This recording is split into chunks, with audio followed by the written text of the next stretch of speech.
বাজারে এখন অনেক কাঁচা আম পাওয়া যাচ্ছে। আমরা অনেকে অনেকভাবে কাঁচা আম খেতে পছন্দ করি।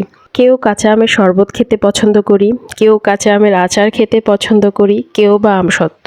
কিন্তু কাঁচা আমের ভর্তা আমার মনে হয় আমরা সবাই পছন্দ করি।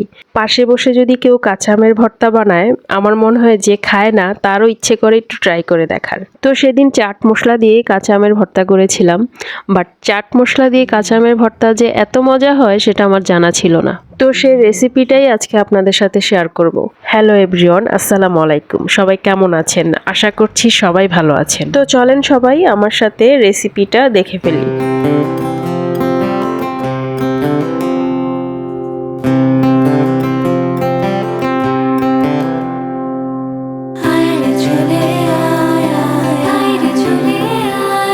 ভিডিওটা করার সময় আমার ফোনের মেমোরিটা ফুল হয়ে গিয়েছিল, তাই আমি সম্পূর্ণ ভিডিওটা নিতে পারি নাই। বাট আমি এখানে কি দিয়েছি সেটা আপনাদের বলে দিচ্ছি।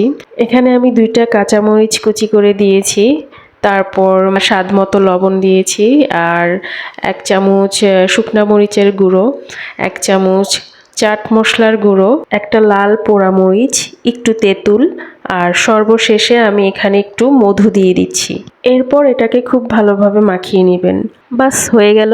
ট্রাস্ট মি, আমের ভর্তাটা অসম্ভব মজা হয়েছিল। আপনারাও এভাবে বানিয়ে খাবেন।